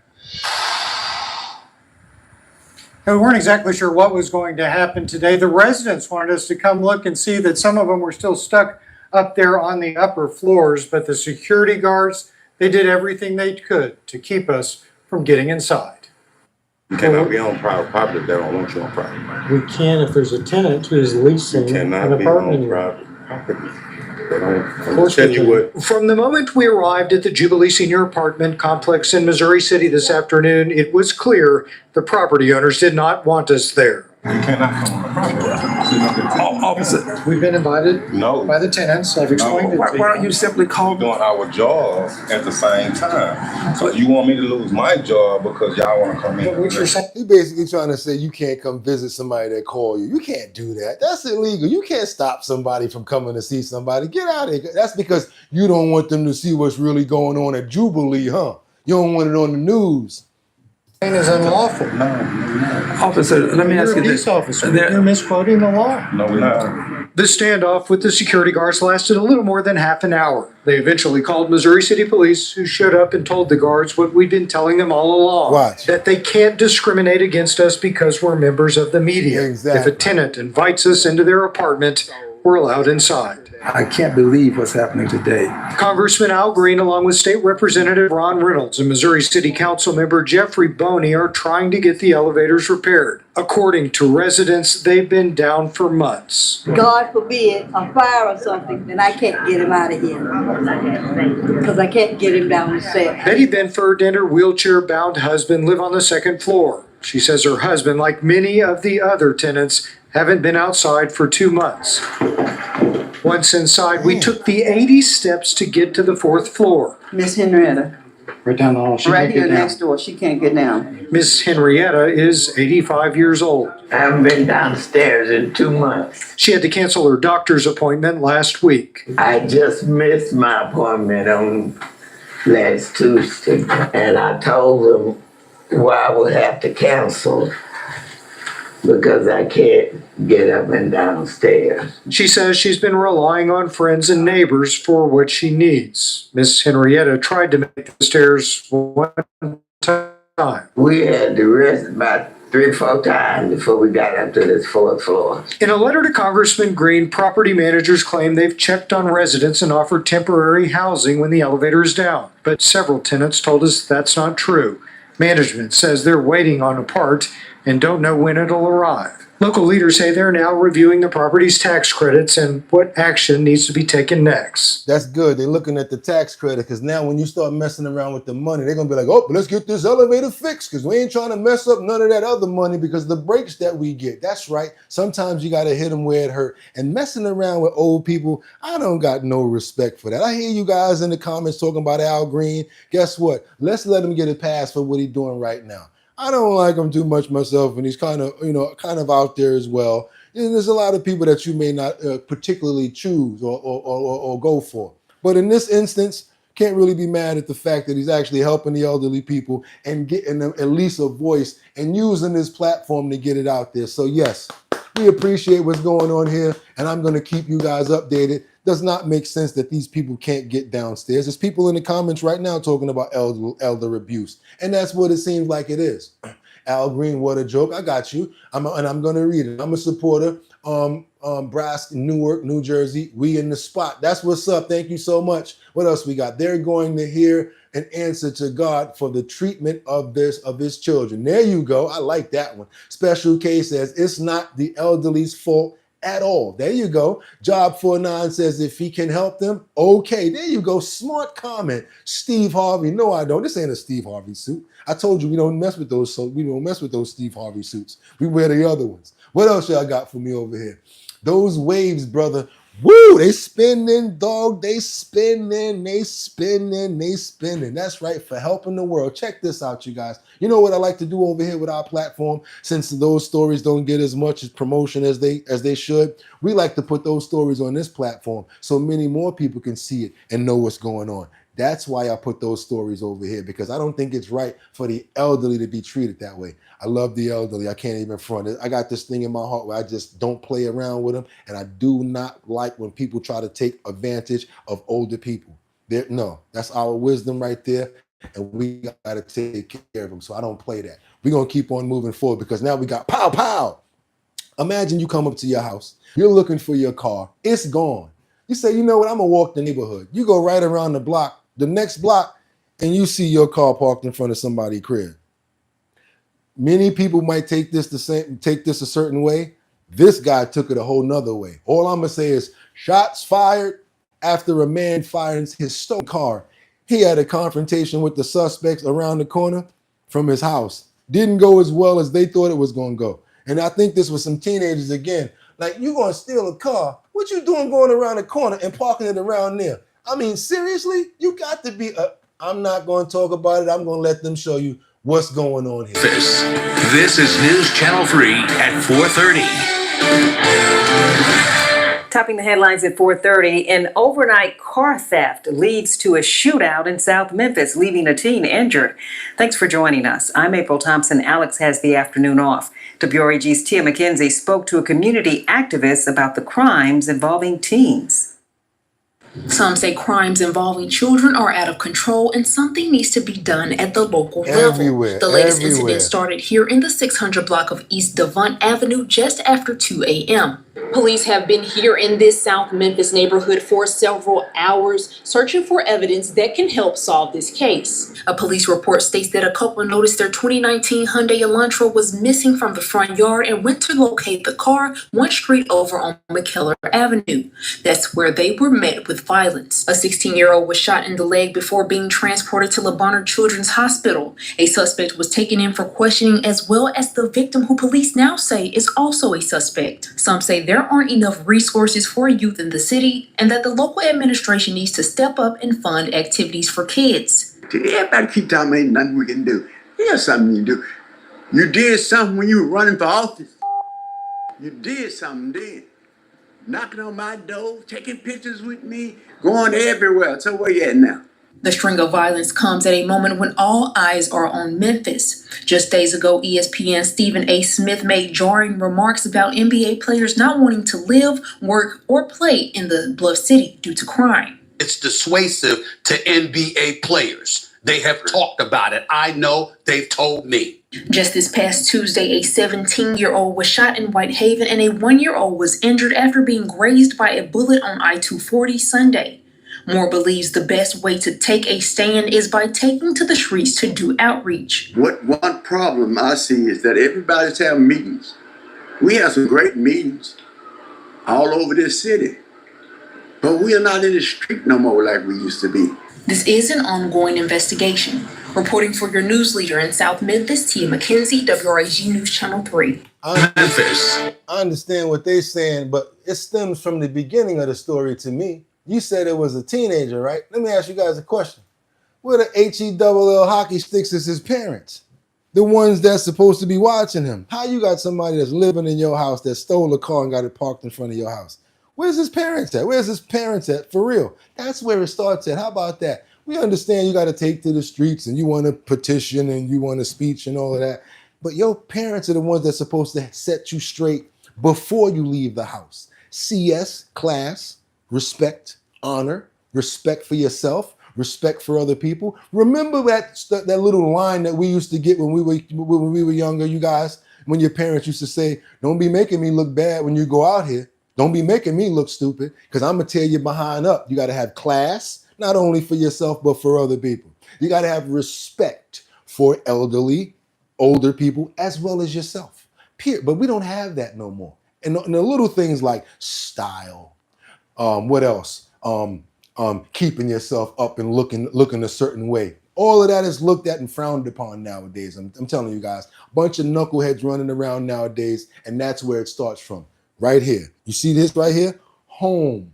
When I think of home, I think of a place where there's love overflowing. And guess what? Just because your mama tear your butt up don't mean that she don't love you. You ever get that before, after you get tore up? Pop, pop, pop, pop, pop, pop, pop. Then you in the room crying, crying and everything. And then she come in the room like, now, baby, don't make me have to do that to you again. You know I love you now. Don't make me, and then that make you think about doing some other stuff when you go in the street, even though she gonna tear you up. So you think about that. But if you don't got no parent that's gonna teach you nothing, don't even gotta be the whooping. It could be taking away your game. It could be disciplining you. They don't even do that. They put the kids in front of the game and that's it. You do whatever you wanna do. We go do what we gotta do. Moms is still out here twerking. She 50 years old, still doing all this and everything on TikTok and everything. Ain't even paying attention to what the kids is doing. And then when they get in the street, oh my God, not little foom, free little top. Oh my God, everybody put the t-shirt on. Everybody want to free him for doing something crazy. How about this? Start asking questions. What little top do to get locked up? Oh, I ain't putting that t-shirt on. His mom, nuh-uh. But no, everybody, when ignorance is bliss, I'm telling you guys, ignorance, when people don't understand stuff, they just keep on doing what they're used to doing. Free little top, got the t-shirt on or whatever like that. Meanwhile, he got about 17 crimes that he did.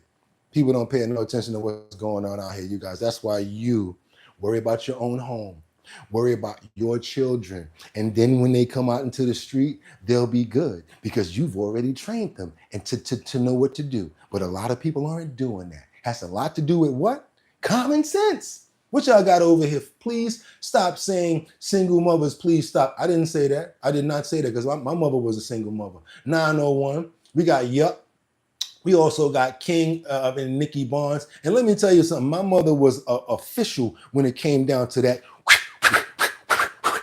Don't play with me. So don't talk about no single mom crap to me. If I squint my eyes, you look like P. Diddy. Oh my God.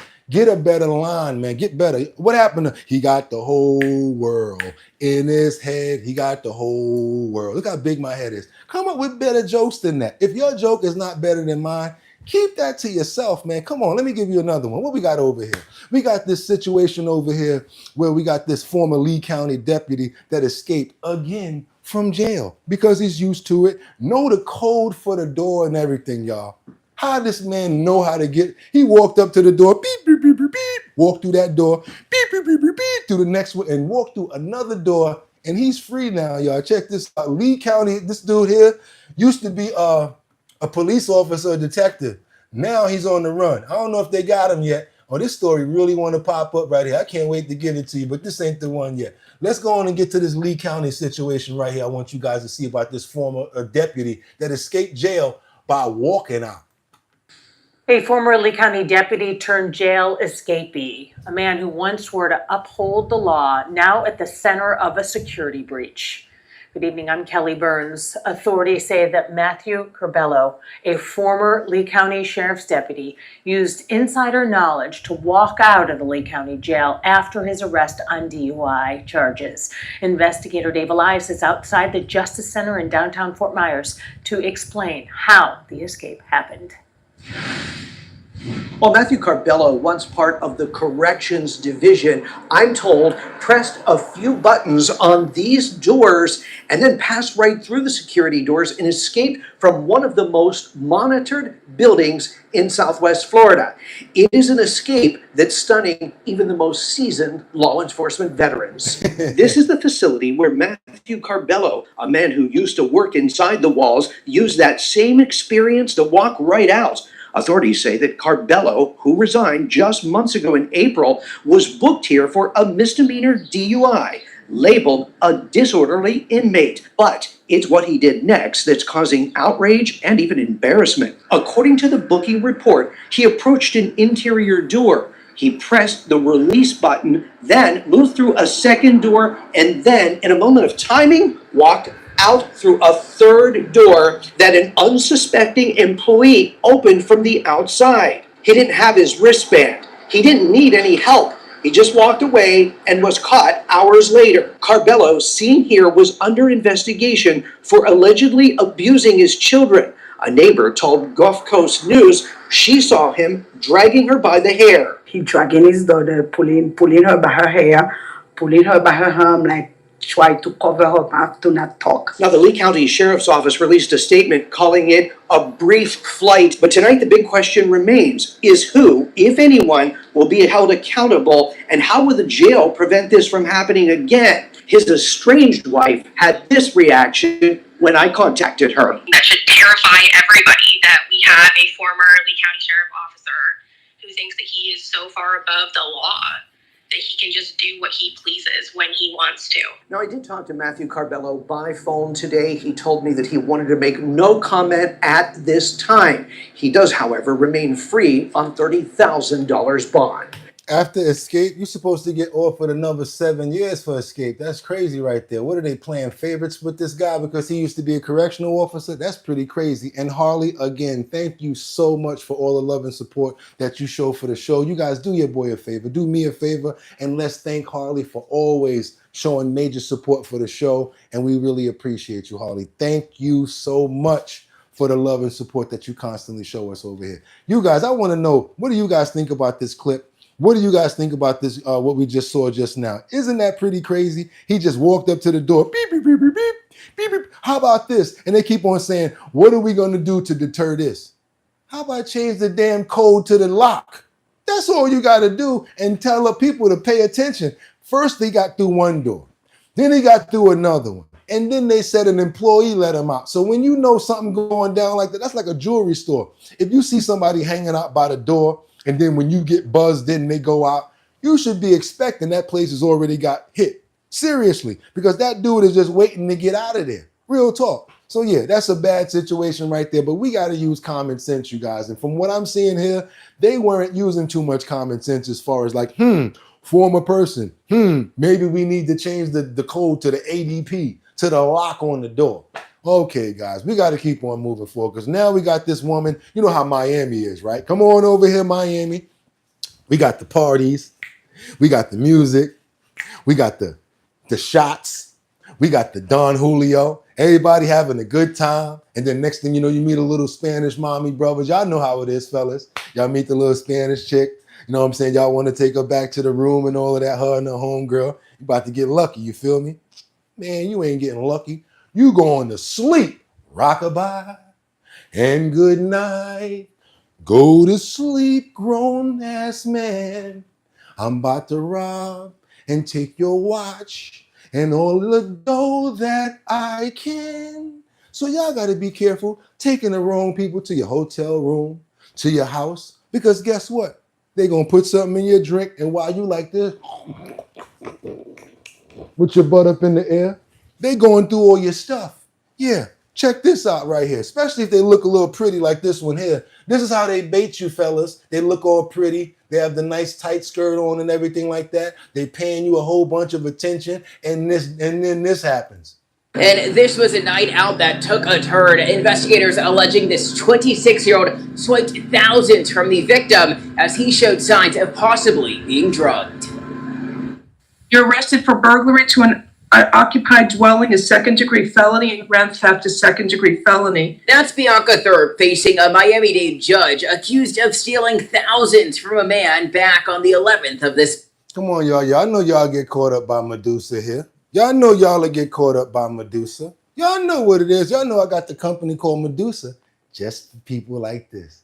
It puts it in your face all the time and lets you know what, buddy? You're not susceptible. That don't mean that you can't get caught. You got to always be vigilant and diligent because people can't tell me that she ain't pretty. She ain't pretty now. Try to holler at you, y'all in the club. She doing her little ole, ole. Next thing you know, yeah, gotcha. Let me get that out your pockets while I put you to sleep. Rockabye and good night. She real good at putting people to sleep. Check this out. Month. His apartment was ransacked, and he's lost over $25,000 of merchandise. According to arrest forms, the 26-year-old and another female met the victim at Coco nightclub. They eventually left to pick up Jamaican food and went back to his place. And then he drank some brisk iced tea, and after that, he began experiencing abnormal fatigue and drowsiness. He eventually went to lay down as the women were sleeping on the couch. Now, when the victim woke up, the girls were gone. Missing an iPhone, a Rolex watch, a Cuban link chain, cologne bottles, IDs, bank cards, and more. Now, the 26-year-old couldn't evade for long because the victim knew her license plate since he registered her vehicle at his place. Oh, wait a minute. They got history. Let's go into this a little further. So now this might be a little difficult here because you guys got history. Registered the car for her. Wait, this is not a one-off situation.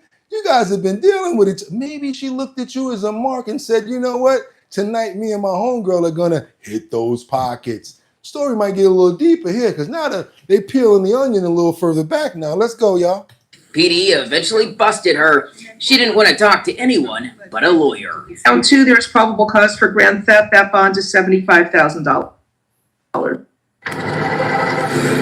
All right, and she has since posted her bond. She has not made her way out of TGK. Of course, this story has much more to come later on. That's $75,000. That means she had to pay about $7,500, which is 10% of the bail. She got that. She had that in the stash. She got money like that. The stupid thing is you got jammed up, and now you have a case. Pretty face. Yeah, you might have a felony. Might wind up with some probation. I'm gonna keep on looking into this story because I got a feeling they got a little more of a relationship going on than just one night dating and you brought this girl home, buddy. I think they got a little bit of history here. Because you're talking about you put the car in your name, registered the car. You knew the license plate. How is that possible? No, we're not dumb over here. We're gonna keep on moving. What you got over here? Orange is the new black. Okay, for her. Scott says orange is the new black for her. I love it. Andrea Hicks says, can't say no. Wake up, harvested. Okay, what else you got? Liberty and Justice says Scott, LOL. That was funny. Scott says, she's a finger banger now. Ooh, Gotti's, okay. Gotti just rambling. Okay, whatever y'all want to say. We're going to keep on moving forward, you guys. Your boy ain't rambling. I'm knocking it out the park right now. Y'all know what it is. Do your boy a favor. Y'all appreciate the content. Let's double tap that screen to get those likes up to let everybody know that we over here and that we've been going since 6 o'clock here. But as far as me pulling, that's been going on since 3 o'clock in the morning. And that's what I do to bring you guys good content. I don't play around when it comes down to this content. Double tap that screen. Let's get those likes up. It's not over. It's not over. It's not over. It's not over between you and me. It's not over. Think I don't know that song? Come on now. Stop it, y'all. Stop it. Let's go. Let's keep on going now. Because we got to go. We got the sun. Let me see what I want to do first here. Let me see what I want to do first here. I think I want to do this way. Yeah, we want to go. Let's go ahead and do it. Let's go ahead and do it. Y'all ready? Nothing can stop me. I'm all the way up. Burner, burner, burner, burner, burner, burner, burner. Nothing can stop me. I'm all the way. Burner, burner. That's right, y'all. Fat Joe, he's in the news right now. Not with Remy Ma, and he's nowhere near all the way up. Right now, former rapper turned podcaster, still performer, Fat Joe has been accused, that's right, by his hype man. He claims that the rapper Fat Joe engaged in sexual misconduct with a minor. And now they brought up some charges. Want you guys to see what's going on with these charges right here. Right now, so far, they're civil, but they can escalate and get into the criminal aspect if they find it. Let's get into it, y'all. Let's go. Fat Joe is facing explosive allegations in a $20 million lawsuit filed by his former hype man, Terrence Dixon. The 157-page complaint, which includes a trigger warning due to graphic details, accuses the artist of sexual manipulation, racketeering, and years of abuse behind his music empire. Dixon alleges Fat Joe, whose real name is Joseph Antonio Cartagena, engaged in sex with 15 and 16-year-old girls, and even plotted to have rapper 50 Cent killed.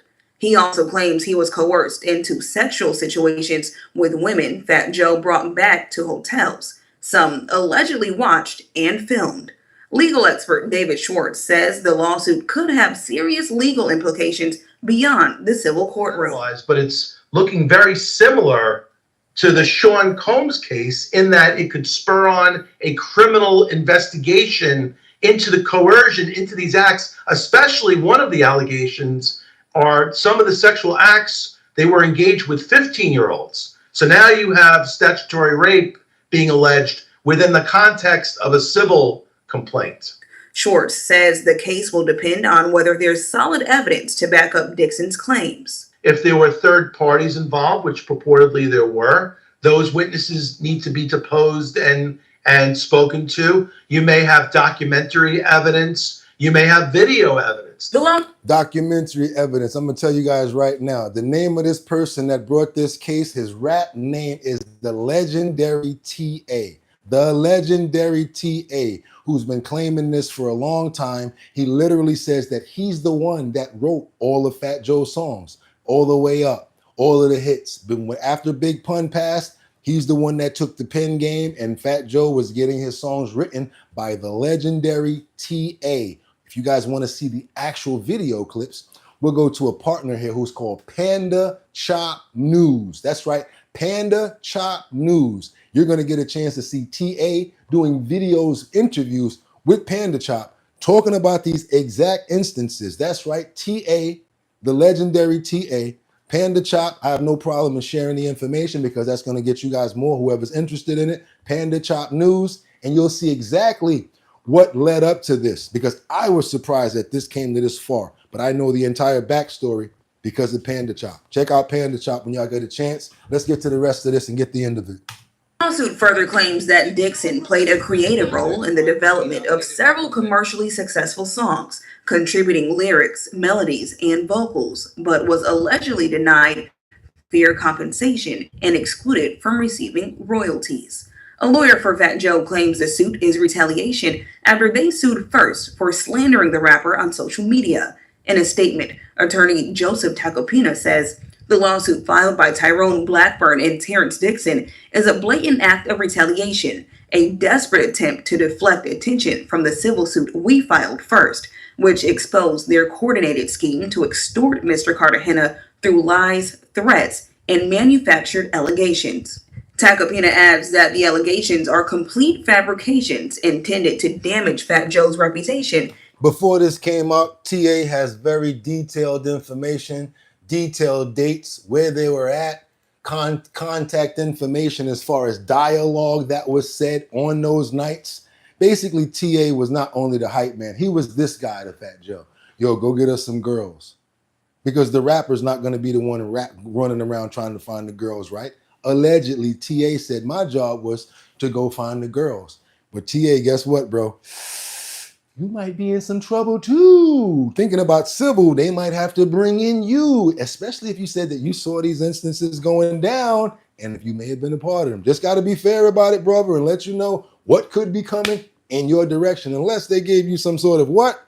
Immunity. What y'all got to say about this over here? We got the Mad Hatter that says, I remember Fat Joe from Sue's Rendezvous in Mount Vernon, New York. He was always nice. Maybe it's just haters. Okay, MJ says, Food Fanatic, Holy S, $100 tips. I'm homeless right now and have a GoFundMe. I could use those donations too. MJ, send me an email at bridgethisllc@gmail.com. You have to show me that you're telling the truth right now. MJ, you got to be showing that you're telling the truth about your situation for that to happen. And we have no problem with helping out because one helps the other, and that's what it's all about. So we have no problem helping out. Liberty and Justice says, Holly weirdos. Mad Hatter says, yeah, it could be. Mark Dorfman says, it's all about the money. Did you guys notice that the guy said he wasn't getting his royalties? He had also said that he penned a lot of songs that he wasn't getting his money for. TA was also on Panda Chop saying these things, talking about Remy. You guys want to get a little bit deeper into this story, go and look up Panda Chop. You guys see what's going on. May God bless you in his great love and leave you truly profound. These things I will pray for you, and so it be. Amen. That was beautiful, and thank you so much. Thank you for saying that. Harley, it is an ugly form, all sides. That's right. It is ugly from all sides, but we got to cover it and let everybody know what's going on, Harley, because guess what? If we don't, we're not going to be able to educate our followers, and we want them to know what's going on out here and not be jaded and go through the smoke and believe like, oh, everybody, whatever they're telling you is the truth. PR is the other ucker, y'all. PR is the other mucker. I'm telling you right now. Public relations will have a bad person looking really good. And you guys that were giving them a lot of props, I got to say a couple of other things because I worked on a few projects with the person, and I got to say I think that person happens to be racist. Even though he does music with black people, I would honestly say that I look at that person that we just talked about as racist. And that's me dealing directly with my history of dealing directly with that person. We got to keep on moving forward because we got a great story right now, y'all. We got a good story. The son of the HBO Wire actor, he was thrown from his house during a tornado. Guess what? They said he wasn't going to be able to walk. They was giving him a 99 chance that he wasn't going to make it. Guess what? God is no joke. Prayer is no joke. 2 weeks later, he's up and at him like, let me at him, I'll splat him. They don't even know how he's able to do what he's doing. He has been like a medical miracle, and I'm just so happy that he's able to continue with his life. He don't even remember what happened to him. But as long as he's healthy, I think that's phenomenal, yes. You guys know the actor from HBO, The Wire. Well, his son was thrown in a tornado, and it was a very violent situation that he is now recovering from. New tonight, Malachi Chaney, the son of actor Trey Chaney of HBO's The Wire, walked out of the Shepherd Center today after intensive recovery from multiple injuries after he was thrown nearly 300 feet from his Henry County home by a tornado. Despite having extensive injuries, Fox 5's Eric Mock joins us now from the Shepherd Center to show you how he completed the inpatient program in record time. When Malachi Chaney came to Shepherd Center, he could barely walk and had a slew of other injuries. His parents tell me they didn't think there was any way he would be walking out of here on his own 2 feet less than 2 weeks later. So how do you feel right now as you're walking?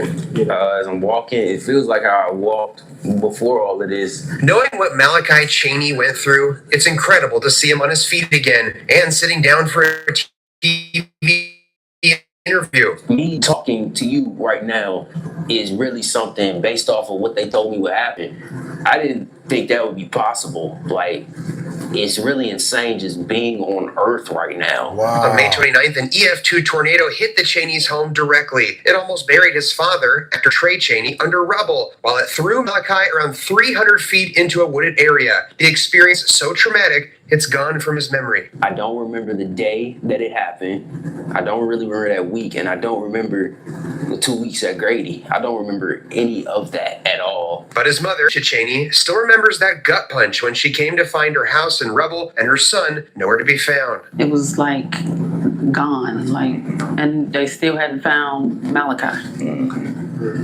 So it was awful. When he came to Shepherd Center, he was recovering from broken ribs, facial fractures, and most of all, a traumatic brain injury. He began working to walk and talk normally again. The average length of stay for someone in Shepherd Center's inpatient intensive rehab program is 50 days. Malachi graduated in just 10. He's my superhero. That's it. We didn't think our son was going to make it, and to see him now, like over 22 days later, it's like, wow, a miracle. Yeah. And this natural disaster survivor turned recovery super speedster has no plans to slow down. My goal is to go back to the fall for my sophomore year at Savannah State. Malachi is now going to continue his intensive rehab at Shepherd's day program called Pathways, and they don't know how long he's going to be in that program, but you heard him. His goal is to be back at Savannah State University by the fall, and given how quick his progress has been so far, that doesn't seem too far-fetched. For now, reporting in Atlanta, Eric Mock, Fox 5 News. Man, incredible. That's what's up, y'all. That's what I'm talking about. You saw that? He's breaking records right now. People can't even believe that he's doing this. 10 days. They talking about he was supposed to be 50 days before they even saw any response. Come on, y'all. Show some love. That's right, y'all. And yes, we're going to send a prayer up for him that he has a continuous speedy recovery and he gets 100% recovery, y'all. We asking that in Jesus' name. We're going to ask that right now from everybody here. That's right. That's right. Amen. Phenomenal story. You know how we do around here, y'all. Y'all know how we do. And if y'all ready to make some money, I need y'all to go ahead and hit that link in the description because we got a whole bunch of money in there waiting for you guys today. $700, $800. I'm going to be honest with you. I think it's about $1,150 worth of surveys in the description. All you guys got to do is hit one of those surveys in the description. You'll make some money and I'll make some money too. Also, you guys over there, whatever business that you may have, you might be a lawn care specialist. You might be a mobile groomer, mobile barber. I don't know what you guys do, but you know what we do over here? We share in the platform. So that means that you're going to send me over a 1080 by 1080 artwork, some artwork of your promotion, your poster, your flyer, and I'm going to put it up in the post section so that all of our subscribers here can see it. That's right. We want to share and getting this information out to help you make some money too. And yes, we are now going to be taking care of the Show Your Talent Talent Search. That's right, you guys, coming up this Friday, June the 27th, 2025. I'm going to be at 22 West Circle Drive, Green Acres Mall. That's right, you guys, the Green Acres Mall. That's where I'm going to be in Long Island. We're doing the Show Your Talent tasting and sign up. That's right, where you can come. Let me hear your music. Let me see whatever your talent is. Let me taste some of your food, because talent is talent. We're not limiting talent. That's right. Show your talent. That means that if you come to Bronx, Manhattan, Brooklyn, Queens, or Staten Island, and yes, now we've got Long Island location at LNW Liquors and Wines in the Green Acres Mall Center. That means if you come there, you show Bugatti your talent, and I like it, boom, you could make $250 in Long Island. Boom, $250 in the Bronx. Boom, $250 in Manhattan. Boom, Queens. Boom, and where else? I said it, Brooklyn. That's right, all 5 boroughs plus Long Island, you guys. That's what we're doing right now, the Show Your Talent Talent Search. And then after you guys win in those boroughs, we come together and we let everybody go against each other for the final, where you could make up to $1,000. That's right, you guys, $1,000. It's sponsored by Big Drip Hard Punch, and I am the host. That's all you got to do is go over to the website, www.drinkbigdrip.com.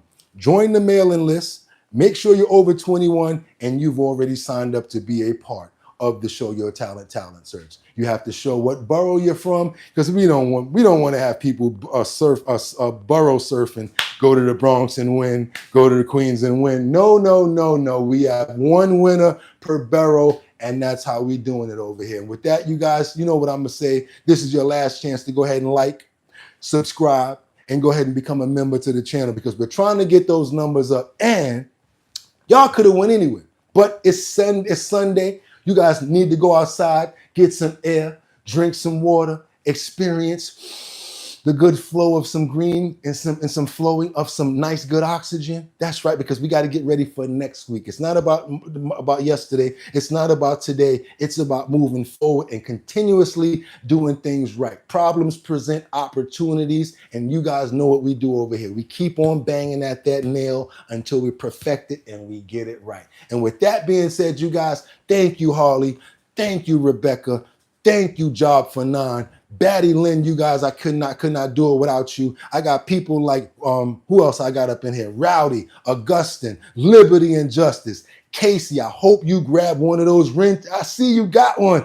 Casey got a glove. There you go, y'all. All of those people that grabbed those gloves today, I just want you guys to know I'm so happy that you're members now. Please make sure that I'm keeping you over here with the right type of content. Make sure I keep my job up on point, and make sure that we keep on delivering good information for you guys here at Our Bottom Line. And with that being said, y'all could have went anywhere. But the fact of the matter that you came here to chill with me on the Purple Sunday for almost 2 hours, I appreciate you. So until tomorrow, Monday morning, y'all know how we do it. Get 'em. 1. Peace.